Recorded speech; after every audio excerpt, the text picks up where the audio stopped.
Hi, I'm Paula James Martinez, and welcome to Needed Conversations. Hey Paula, it's Rumer. We need to talk, girl. I'm here with my friend, birth junkie, and mother of Lou, Rumer Willis. Hi, I'm so stoked to be here today. Okay, let's start at the very beginning. You love birth. I do. And you love motherhood. So how's the reality of motherhood changed from what you expected it to be?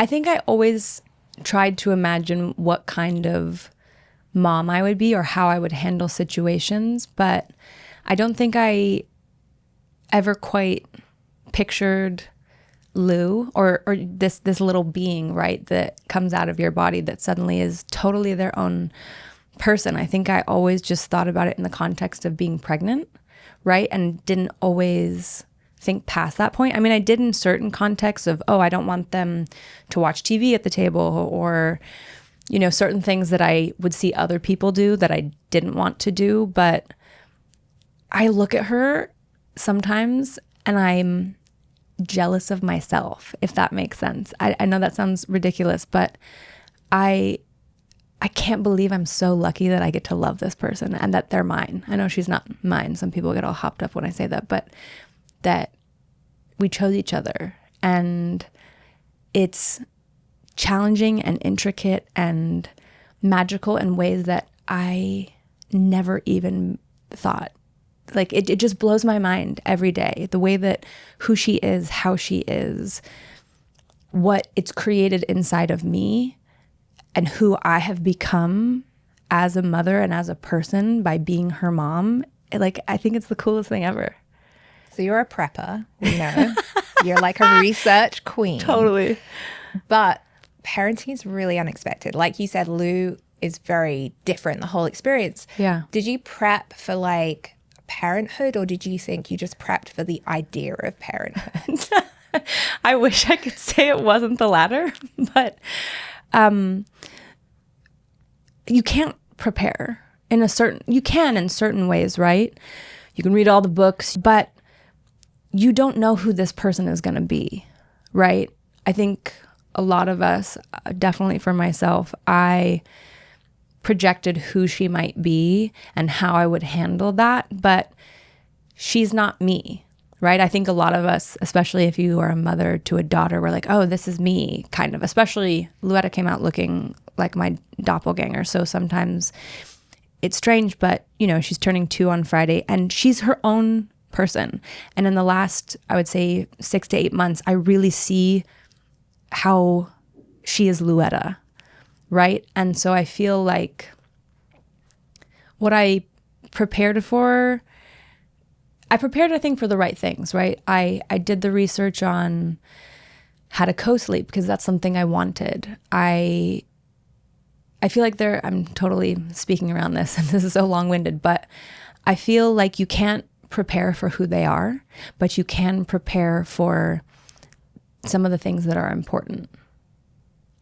As someone who's grown up in the public eye, do you think that being a mother has shifted your relationship with being vulnerable and honest with the outside world, or have you become more protective of yourself and Lou? Both in an interesting way, because I think I experienced so many challenges in different ways, right? Through birth, through my relationship, through being pregnant and having unexpected things come up. And what I found to be really powerful actually is my vulnerability, is sharing. I know a lot of people in my position feel, don't share their kids on social media or don't share pictures of like their full-on breastfeeding, right? And that's a choice that I make. But I feel like being vulnerable and sharing my stories, sharing my challenges, sharing places where I feel like I'm failing or weaknesses, I think for whatever reason it feels like a calling. Sounds so stupid, but it feels like something I'm really driven to do, to share, to ask questions, to share where I have found solutions or resources, or, you know, people like Lori, people like that you and I have met. Even when I met you, right? When we first met, we were at a cookie dinner and spent like 2 hours just talking about birth and what we want to see change. And I don't know, for me, I feel like the more we can share, the more we can talk about things that people might not want to talk about, we can be of service and create a bigger container for us all to support each other.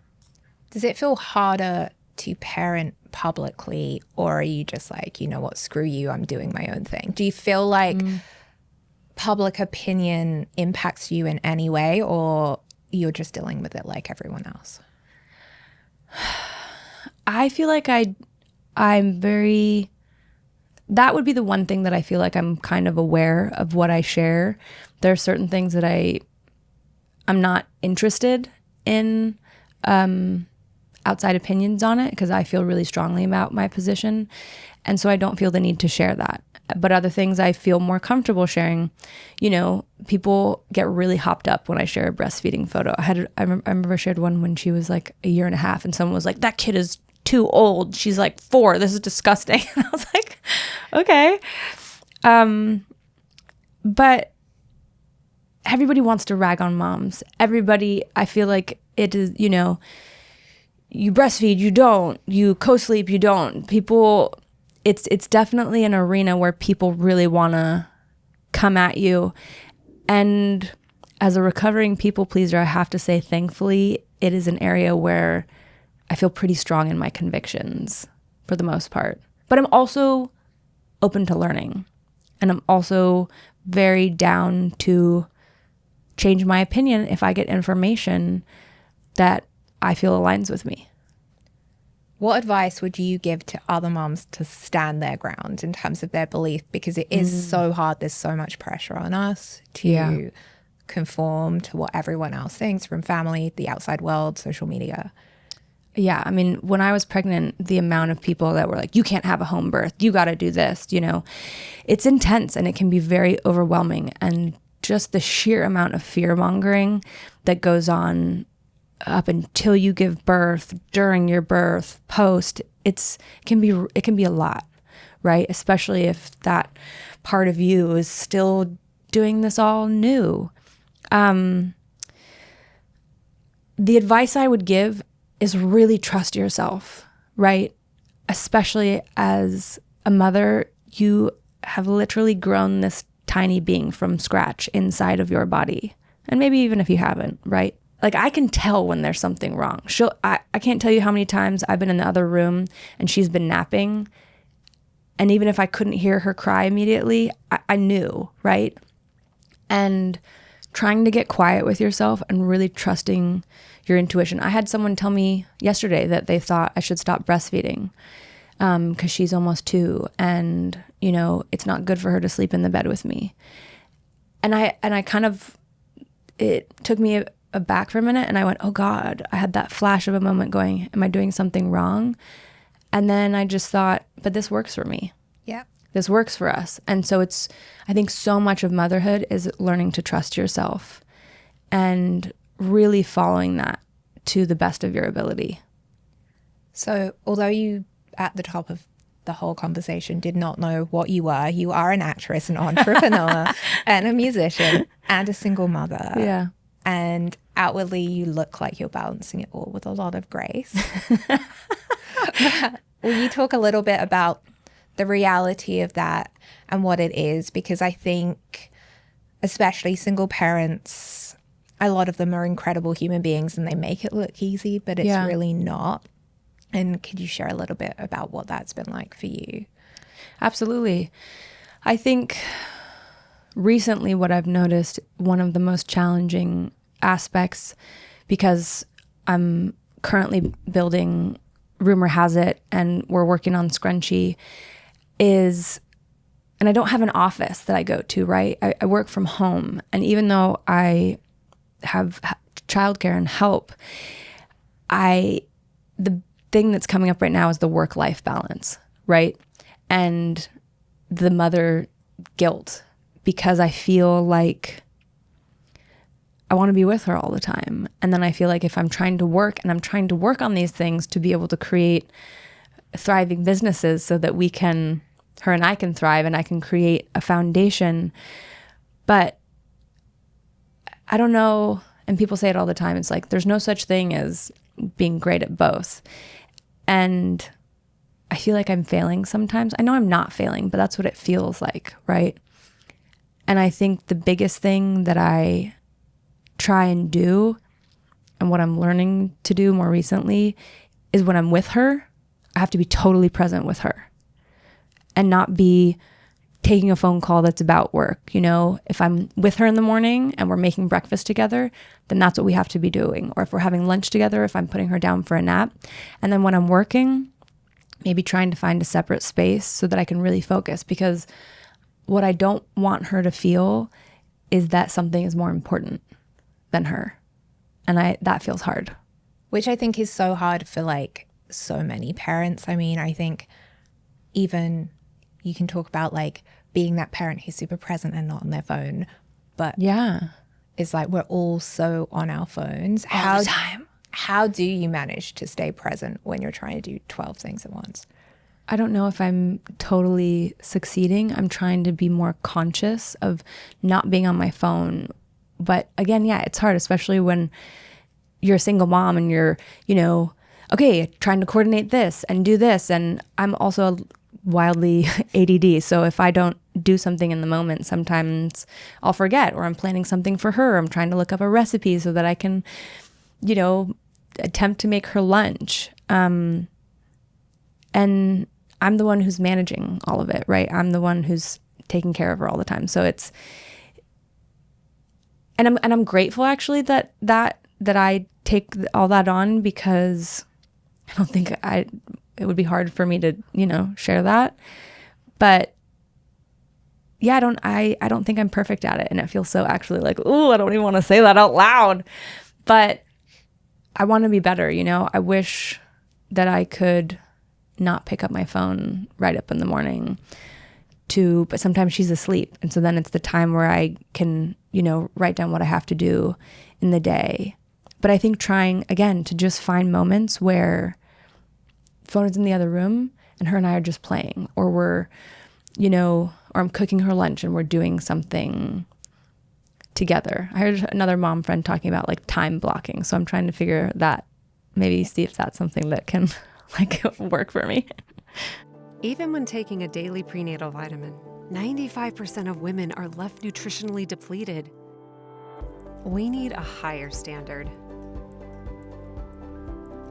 Needed delivers up to 16 times more of the essential nutrients for women and their babies during pregnancy, and supports higher blood nutrient levels than a standard prenatal vitamin. Every mother deserves to thrive. This is Needed. So you talk about depletion, Mm-hmm. and it's real, Yeah. both in terms of nutritionally, but also Emotionally. emotionally. And, I know that you like to be in control and take care of Who, things me? yourself, but who are you asking for help? And how would you recommend that moms who are kind of drowning in the burnout of it all ask for help? Yeah. Well, one, I mean, we could have a whole dialogue, you and I, just about how the maternal kind of healthcare system and postpartum system is just absolutely negligent in terms of the support and care it creates. The idea, when I hear about moms and friends who have had to go back to their jobs at 6 weeks, even before that, it's insane to me. Like when I was 6 weeks postpartum, there is not a chance in the world I could have gathered myself, unless absolutely necessary, right, to do something like that. Maybe I could have. I don't want to say that I can't, but you shouldn't have to. Yeah. And I think I had this weird kind of thing about I don't have a nanny, I don't have help for a while in the beginning, as if that was somehow this badge of honor. I mean, mind you, I also couldn't afford it at the time. So, which is a reality for a lot of people. And once I did get help, I mean, my nanny from when I was a little girl, who I've known since I was 3 years old, is incredible. Her name's Madison, and whenever I go to do work on a set or on a movie, she comes with me, and she wouldn't let me pay her. She just is obsessed with Luetta. And I'm so unbelievably grateful, because I couldn't have done the jobs that I've done to help support us without her, and without someone that I trust to help watch her, right? When I need to be fully present. And my mom is incredible with her.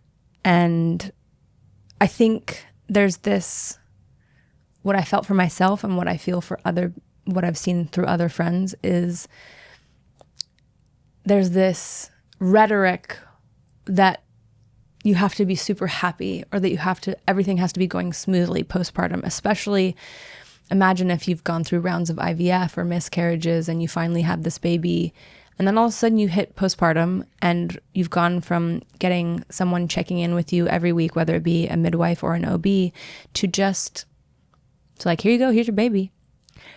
And I felt a huge kind of, like the floor dropped out from under me a little bit. Mind you, I was going through some other things at the time, which also added to the chaos of it. But it was really challenging at moments to just feel like I can't do this by myself, because how do I even take a shower, or those 20 minutes at night where I can, pee, or like not pee for 20 minutes, but like wash my face. Yeah. Like, I don't think I washed my face or took care of myself, right, in the way that I need to show up for her the best way that I can in a really long time. And I feel like I could have asked for friends. I could have said, hey, Paula, can you come over and sit with Luetta so I can literally just wash my face or take a bath by myself? And I think we have this misperception around needing to just muscle through it and do it, and that every moment has to be happy. And there's so much, even separately, of whatever you're dealing with in your home, with a partner, without a partner, if there's chaos, if there's not, even with the best possible partner you could possibly have. Sometimes men, or the non-birthing partner, you just don't understand the sheer mental load, the anxiety. Even just getting into the bath with her, some days I would be like, what if I drop her? And then what if I don't pick her up fast enough, right? All of that kind of spinning, or what am I feeding her today? Or has she had enough food? Like, all of the things that go through your mind, it can be really overwhelming. And so I think I would hope that we could attempt to create a network and a community where we can reach out. And I think I got myself certified as a postpartum doula because I see how important that is. And I would love to be able to show up for friends or sisters or people that need that, because I think that's almost more important than maybe even a birth, support. Do you think moms are doing each other a disservice by not showing their help as well? Because I know a lot of friends out there who have a lot of support, both paid and unpaid. Mm-hmm. And then on social media, they show up like they're doing 28 things at once. Yeah. And they're not alone, you know? I always try and share, when I have help, because I think it's really important, right? Like, my mom, I had nannies for all of my childhood. And I'm so glad, because they brought so much to my life. Madison has brought so much to my life. And I think it's really important to be honest. No one's judging you if you have help. We all need help. People and children have always been raised with a village. That's why there is a saying, it takes a village. Yeah. And I think we're all doing each other a disservice by acting like, oh, I run this business and I have 4 kids and I'm sure each of those kids has their own nanny. Yeah. You know what I mean? And that's okay. No one's going to think you're not a great mom because you have support and help. Having help makes me be able to show up for Luetta even better sometimes, because then I can show up with a full battery. Also, in terms of help, you've done a lot of research when it comes to products. And Needed does the research and generally has kind of gone the extra mile in terms of what they're trying to do nutritionally. But what would you recommend in terms of parents to just like not get overwhelmed by the amount of information? How did you make choices for yourself on what you brought into Lou's life and your own? Oh, wow. I mean, it really started when I got pregnant, right? You know, I mean, the second I found out, I went to the market and grabbed the first, like, even prenatal that I saw. But then again, because I'm such kind of a research junkie, I went and I looked for people that I liked the way that they do things, right? So I found Needed through my friend Carson Meyer. And I go, oh, I really trust how she lives her life. I trust the things that she's bringing into her house. So this must be great, right? And then I did my own kind of thing and looked up just comparatively about what else is there and go, oh, okay, yeah, that's also why I'm choosing this. But I really, when I zoom out to think about everything, and look, not everybody does things the way I do. I've really kind of gone hardcore with having a non-toxic household just because I want to have so many kids and it's important to me, not only for Luetta, but for myself. And I was trying to think about my body as a house, right? If your house is full of garbage and your detox system cannot function, right? So if I'm layering perfumes and have underwear that is full of forever chemicals, even toilet paper, right? And I just started thinking about what are things that I use that I don't, that are like deal breakers. Like, what's a deal breaker? Like, I love getting my hair dyed. I love being blonde, right? Yeah. But can I change this toilet paper? Do I need to wear perfume? And I started thinking about, especially with skincare, right? Things we put in our body and things that I put on my body. And I thought, all right, this little person who has never seen the outside world is going to be all over my face, all over my breasts, all over my chest all the time, my hands. And so anything that I could not read the ingredients was not in my house. And I stopped using. Even like baby care stuff that's very greenwashed. There are companies that I see all over, baby shampoos, diaper rash cream, and I could not read half of the ingredient.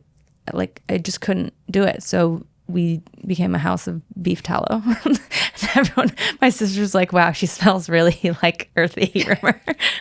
So we have your oily baby who's covered in beef tallow, but like you said, you've planned many, many things. Yeah. But also a lot of your parenting journey has been very unplanned. Yeah.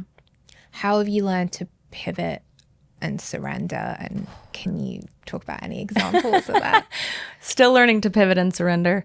Oh, man.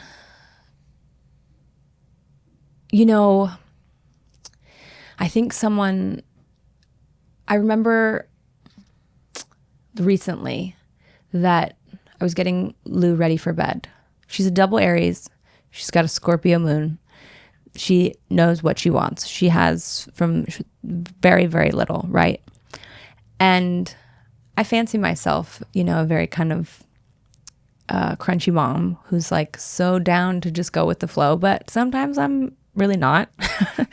And I do like to control things. And I noticed Luetta wanted to wear a dress to bed.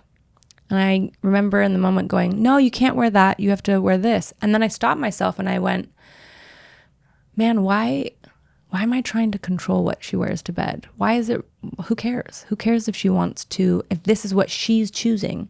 Why am I trying to exert my will over what she wants to do? And I noticed that I had done that a few times. And it's something that, you know, I can't remember, she was crying or doing something. And she was splashing her hands and putting her feet in the dog water bowl. And I kept trying to get her to stop doing it. And she then had a meltdown. And then I sat back and I went, is she hurting herself? Is she hurting anybody else? Mind you, she could slip, but if, you know, yeah. Why am I trying to exert my will if there's nothing wrong with what she's doing? And I think fundamentally there's a lot of stuff that's kind of pushed at parents that your kids should be obedient. and that our kids should just listen to us the first time we say something. And I'm learning more and more that I disagree with that, and that I actually don't want her to be obedient, because I don't want her to be a people pleaser. I want her to be able to make her own decisions. I want her to be able to respect me and listen to me, but I don't want her to just not question me. Obviously, with respect, and it's a delicate thing, but yeah. But you're a people pleaser. So do you Totally. think Recovering, hopefully. Well, do you think there's something interesting as well in like we try and unpack the parts of ourselves and we try and parent differently? But I hear all the echoes of my mom, and it comes out and you're like, ugh. You know, like, is that hard as well, is to try and parent differently and not even better? Because I don't know, because everyone's going to therapy in the end, but like For something, right? for something. But is that hard, or do you find it like you knew you were never going to parent in the same way? There's definitely things that for sure I always knew I would do a little differently. But I try also to let myself learn from my mom still, you know. Again, it's like something I'm figuring out too, especially as a first-time mom. You can prepare as much as you want, but every child is different, and they come with their own set of stuff, right? Lou is she doesn't like being dictated to. She doesn't like being told what to do.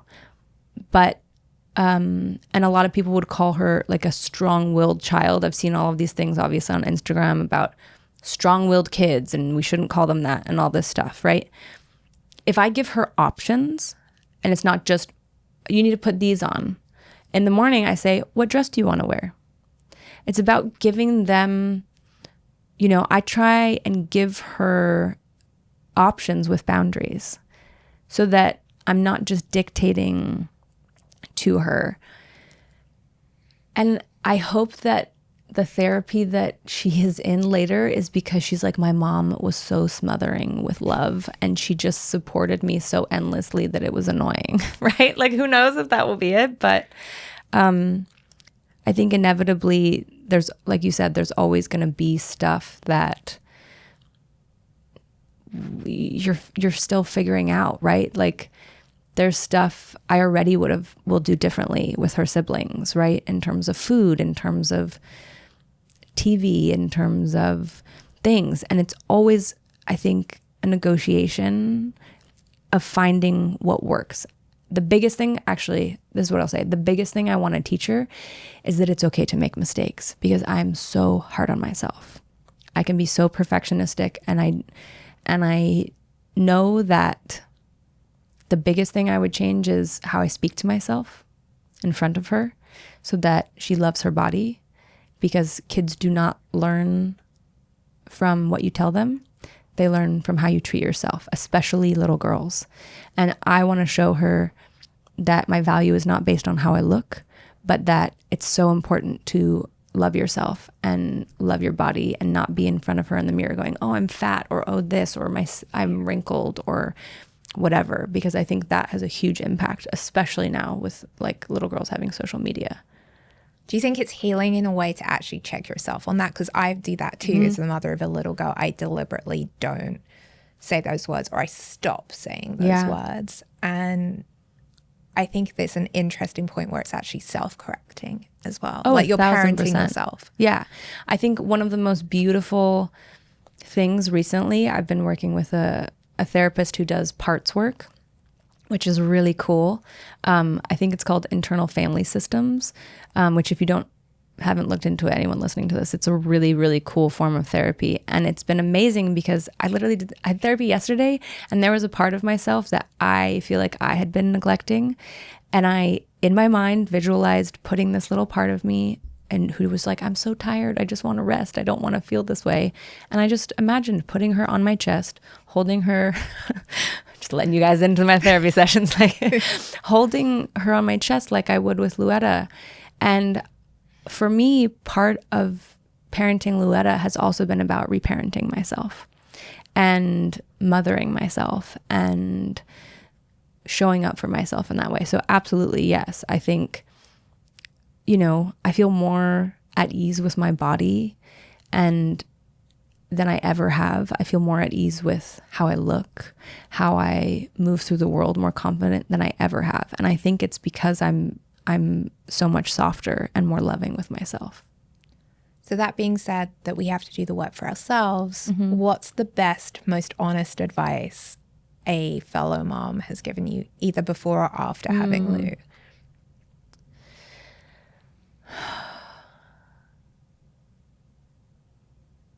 Oh my gosh, I don't know. I feel like now I'm like, do I speak to enough mothers?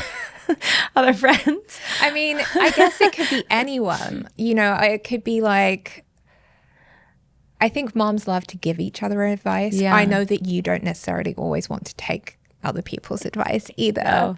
No. But has there been anything that stuck out for you? Maybe it was even in birth. Lori actually, and Alex, my midwives, were, through working with the two of them, I really learned how to trust myself, right? And I feel like I've really carried that into my postpartum and mothering experience because, I'd not known many people who had had a home birth. It's not like my mom had a home birth or that she wasn't like a little nervous about me doing it. And there was just this, if I really sit sometimes, again, a part of the therapy that like I've been working on is there's all these different parts of me, right? And some of the parts get nervous and anxiety and try to control and get scared. But actually, when I sit as in the deepest, highest part of me, I'm quite decisive, especially when it comes to Luetta, right? And about protecting her, about like what I think is the right decision, whether it be, medically, whatever. And I'm so grateful that that part is more decisive because I feel like I've cultivated it. I don't know if I told myself this, but this is, or someone else told me this, but what I tell people when I give them advice, I'll say, do this, this, and this. And I said, and the best piece of advice I'm going to give you is don't listen to anything I said and do exactly what you think you should do. And that's what I try and tell people, because what is going to work for me might not work for you. And yeah, the thing that I would offer to anyone is like, do what you think you need, but just get all the information. And you and I talk about this a lot.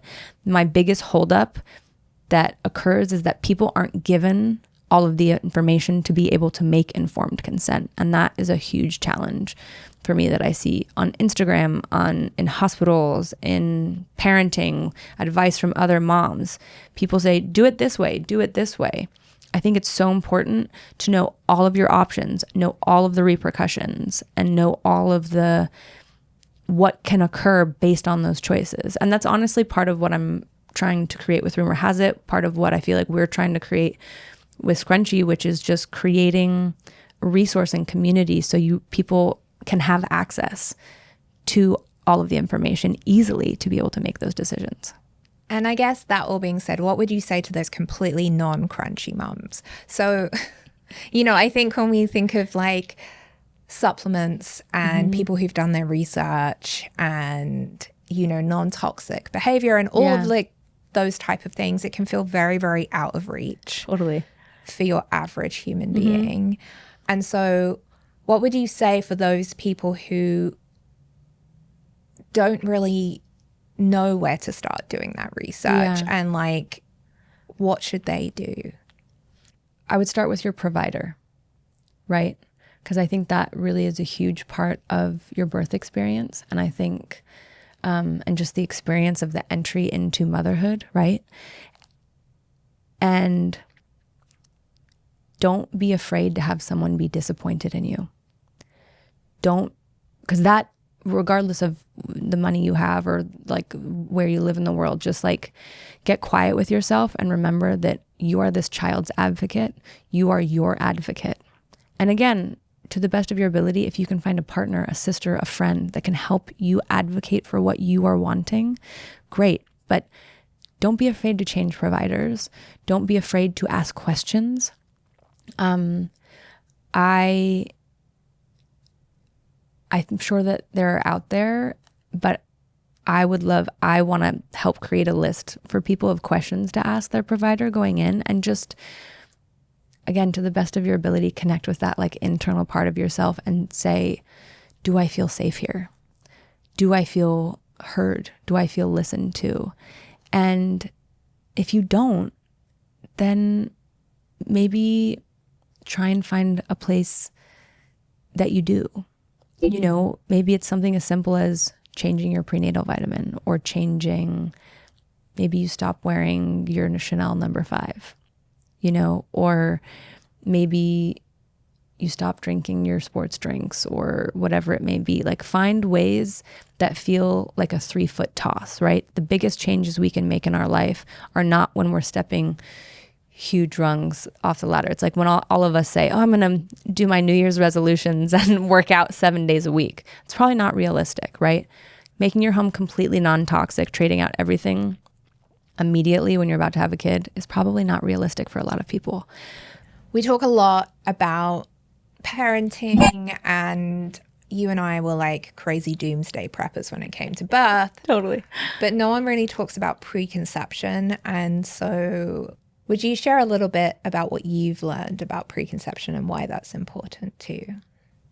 Yeah, absolutely. I think, you know, I have on my Instagram, and I had a friend of mine once say that, because I was talking about wanting to be a doula, right? But when I was thinking about what doulas are, I was like, well, but I want to be a doula for more than just birth and postpartum, which I'm currently training to do. But I want to be a doula of the feminine arts, right? Of all of it. And so for me, preconception is such a huge part of that journey. And I want to have more kids. I want to have like 6 more kids. So, and I don't have a partner right now, right? So sometimes I can get up in my head and feel a little nervous, but when I try and ground myself and I think about, all right, what can I control, right? My body is a little bit depleted. I am still breastfeeding.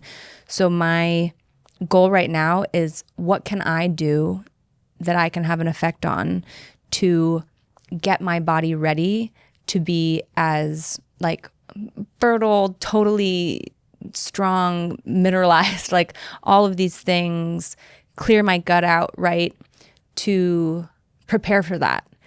And then I thought to myself, I'm putting so much pressure on myself. Mind you, I'm going to do all these things, but what I've learned in my kind of deep diving around preconception is men are so far out of the equation on this a lot of the times, and we don't think about their health. So you see all of these women and all of this rhetoric on Instagram that's like, stop smoking a year before, don't drink, don't do all of these things. But a lot of the time, men are not included in that conversation. And I learned recently that men and sperm is actually what creates the placenta, right? And you were saying it's an alien that our body is trying to reject. I love this. It was explained to me by a doctor that your body actually doesn't like the placenta because as a woman, it's creating an alien inside you that's feeding off you, and it's a succubus, and it's sucking all of your nutrition and all of your life and your good stuff out. And so your body, like the host body, is like, please get rid of this. This is not good for my host body. Yeah. And so it's actually an internal struggle, and that's why the placenta has to be male, because it's literally fighting to create the other you, but your real body would be like, I don't want to make another me. It's like I'm quite substance. Good. I'm quite good right now. Exactly. It's like the substance. That totally makes sense. But I think, look, you're co-creating a human being, right? Just because I'm carrying it and I have that responsibility, the dad's DNA is half of your kid, right?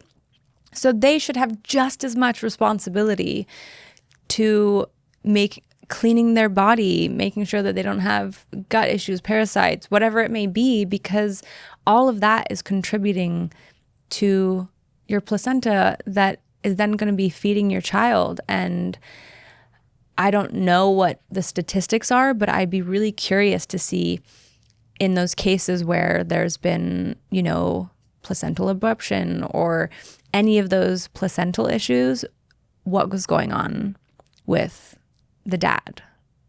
You know what I mean? I think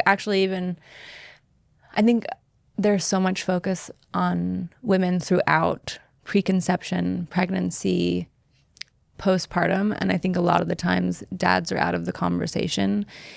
And even when you think about infertility, right? So much of that conversation and so much of that internalized guilt, shame, pressure is my body is not something wrong, right? What about their sperm count? What about the quality of that? And even afterwards in a postpartum and parenting setting, right? At the beginning of a postpartum kind of journey, or as dads are beginning to parent, 99% of it is all on the mom. Even now, most of the time, your kid gets hurt, they want their mom. They're upset, they want their mom. And I think what I would love to see collectively that dads do is stop asking, what can I do for you? And just start like doing, right? Which is also, I think, something that society has to actually give more permission to men, because I think there's twofolds, and not making excuses for men because no one needs to make excuses for them. But there's a lot of shame, particularly with infertility in men, you know, because it's shown as like, be a man. Yeah. And if you can't be a man, you failed as a man. And it's not like, well, actually, there are things you could do to improve your health and your outcomes. And so there's very little information out there for men, which doesn't help them. And then on the flip side, I would say like millennial dads, Gen X dads are the most present dads we've ever had, but it's still hard for them. Like my partner, Anthony, he's like a very present dad. Yeah. But he still doesn't go on play dates with his friends. And I said it to him. I was like, why don't you just like the boys go hang out and do play dates with the kids? Yeah. And he was like, that would be really weird. And I was like, why? And so there's still these like barriers, I think, for men to feel safe and like learn from each other and be true partners in the parenting conversation, you know? It's funny, I saw something the other day that was like, and I don't know if I agree with this yet actually, but I'm curious what you think, that was saying you shouldn't try and split the responsibility with men in the beginning 50-50 because they are just inadequate at it, right? Yeah. In terms of putting the kid down for a nap or, you know, doing the kind of nurturance mothering duties, and that their job is more play. And while I understand that, I also think because the mental load that we just inherently carry, I want to see dads starting to, like, I would want to wake up and have my kids, you know, my future baby daddy, like, you pack the lunches for tomorrow. Yeah. And you study nutrition. You make sure that what's in those lunch boxes, take that off my plate. Take something like that off my plate. And that doesn't involve you having to take my nurturance things, but that's something that you can do. You can learn about cooking. You can learn about nutrition. You know what I mean? Like something like that I think would be an interesting give and take for dads to do. Or dads can go on play dates.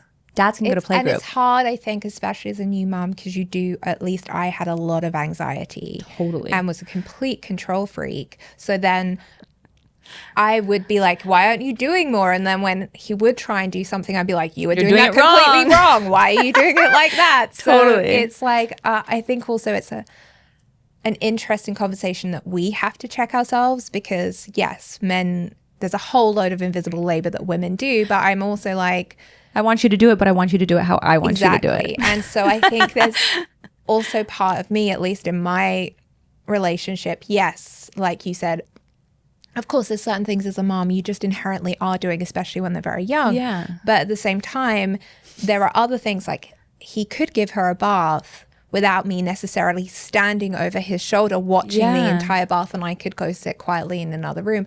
And that's something I had to learn. I'm like, no. But, you know, that's something I had to learn to give. And I think that for men, we need to almost hold them to higher standards, but at the same time kind of allow them to learn, because we learned. Yeah. And yeah, they're great playmates and they're not necessarily going to be breastfeeding. But if we don't allow them to take the responsibility, it's never going to change.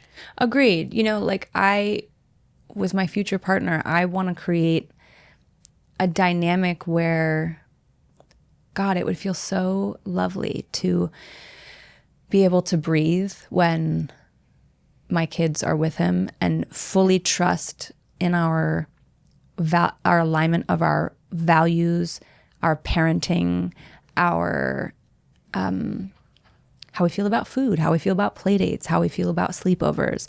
How are you going to handle it if she's at the park and there's a little kid pushes her or she pushes somebody else? And what I realized too is sometimes you get into a relationship and you talk about, well, do you want to have kids? Do you want to get married? Blah, blah, blah. But you don't, I find a lot of the prepping that doesn't occur is those kind of conversations. How would you handle this? Like people talk about religion, or they talk about, are you going to circumcise what's there, or whatever it is, you know what I mean? But you don't really talk about that. Yeah. And I think those are really good things as you're dating someone. Just a PSA to all those people out there is ask those kind of questions. How do you want to parent? How do you want to this? How do you feel about that? Because those are things that are really good to get alignment on. And men just like do what I would say to dads out there, just do the dishes. Yeah.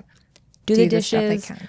do the laundry, maybe not if you don't know how to do it, but you know, like, and also just so we're not ragging on men, like my dad is so silly. My dad was so silly with us when we were kids, and I'm so grateful for it. And I always felt safe with my dad.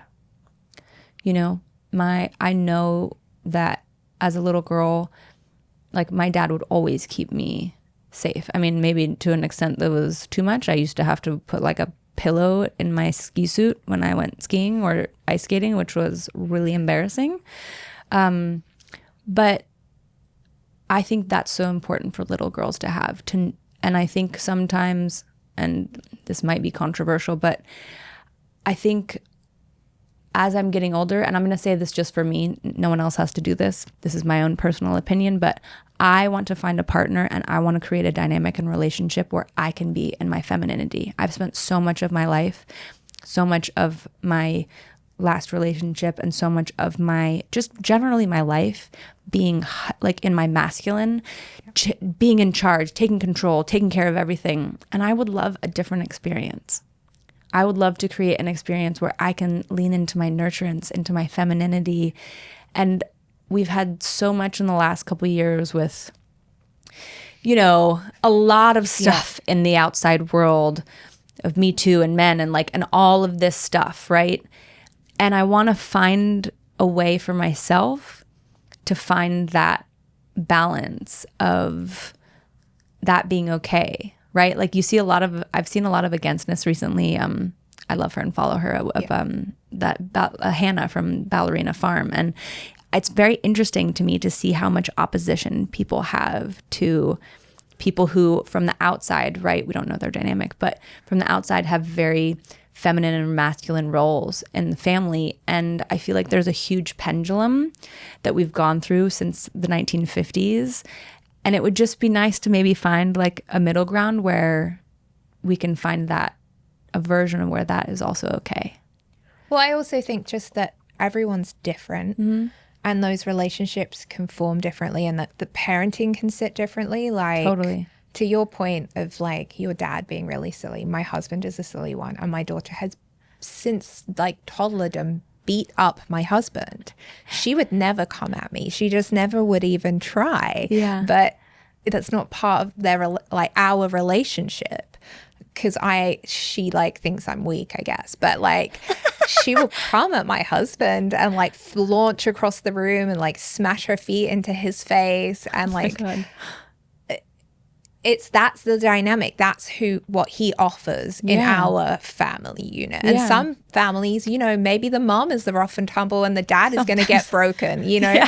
But like, I think it's also about finding who you are in those roles and like letting the father figures be the father figure for that particular family. Yeah. And again, I think it's different for every family, just like every kid is different, right? And again, I go back to what we were talking about earlier. Figure out what works for you and stop comparing your family, how you do it. You know, if I tried to compare how I do it in my family to anybody else, I'd probably either feel like I was failing or I don't know, like you got to figure out what works for you and that rhythm and work with your kid. Firstly, thank you so much for doing this. Of course. Keeping it tame. Tried. And I'd love you to wrap up with what gives you hope for the future. I think we hear so much negative news in all spheres right now. What gives you hope for things improving? I think that people are waking up a little bit. You know, I don't know if this sounds like egotistical or vain, but I'm really excited about what we're creating. I'm really excited about the possibility of creating resources that are easily accessible to everyone. I'm excited that there are unbelievable providers like my midwife Alex and Megan and OBs like Dr. Fabi and doulas like Lori and people that are speaking up and making a difference and creating safe and intentional, wonderful spaces for women to give birth. I think what gives me hope is that more people see Watch Born Free. You know, I mean, that was so pivotal for me and my awareness, right? And my own privilege of just, you know, maternal mortality, and especially with women of color. And it was eye-opening to me to see how just the care and what goes on and hear women's stories and unfortunate, like horrible stories of women who lost their life. But I think people are talking about it, right? Conversations are happening. And you have companies like Needed, companies like, you know, there are people paying attention, right? The world, it feels like, is waking up. We're having conversations about what kind of underwear we're using, what kind of toilet paper we're using, what is in the medicine we're taking, what is in the food we're eating. And that gives me hope that we can hopefully create a container that can support women and mothers and these new little kids, because I truly do think that our kids' generation are going to be like big energy and big souls who are coming in to shake stuff up. And I know that the world on all levels right now is like a little chaotic, but maybe we also have an opportunity to change things. On the next Needed Conversations. I experienced a pregnancy loss. My second pregnancy ended in a loss, and it hit me really hard. How could this have happened to me? I'm the founder of this company that's so focused on preventative well-being, and you know, did I do something wrong? And I think that is a notion that I think a lot of women carry.